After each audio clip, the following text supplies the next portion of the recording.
Europe 1, il est 8h40. Voici les unes de la presse de ce 17 juillet avec vous, Pierre Devinot. Et commençons par une tragédie, celle qui ravage nos territoires. L'inattention, parfois assimilée à la déraison, ce mégot de cigarette qui a détruit à lui seul 800 hectares de terrain à Saint-Cana, près d'Aix-en-Provence. La Marseillaise rappelle qu'il y a un an, un gigantesque incendie avait touché la région à Vitrolles.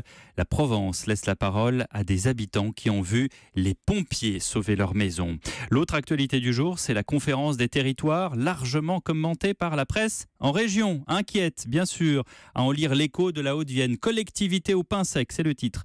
Il sera question, dit le journal, de la réduction des moyens pour la gestion des collectivités et donc pour les services de proximité. Les territoires passés à la moulinette Macron, titre La Nouvelle République.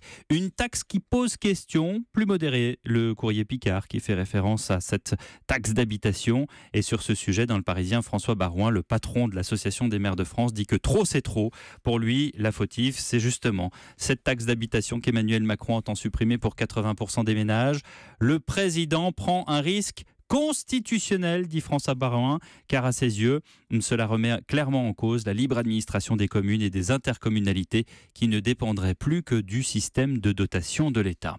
Puisqu'on parle d'argent, lisons le Télégramme qui s'inquiète du sort financier de nos troupes. L'armée au régime sec, le quotidien breton revient sur les coupes budgétaires qui, je cite, devraient alléger le dispositif contre le terrorisme, notamment l'opération Barkhane, mais aussi sur le recadrage en règle du général de Villiers.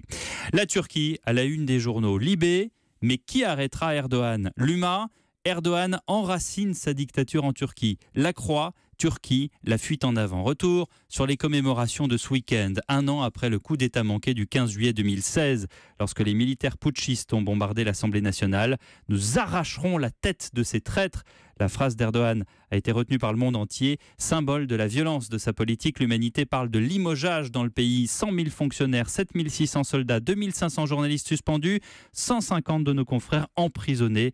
Et la Croix de rajouter qu'Erdogan a commencé à rebaptiser de nombreux lieux dans le pays pour écrire sa propre histoire.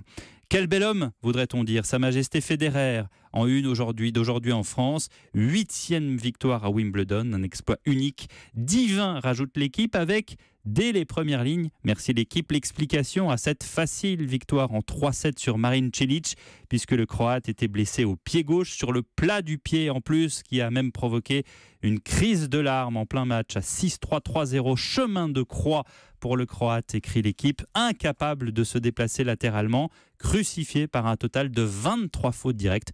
J'arrête là, je sais pas vous, mais moi j'ai mal pour lui.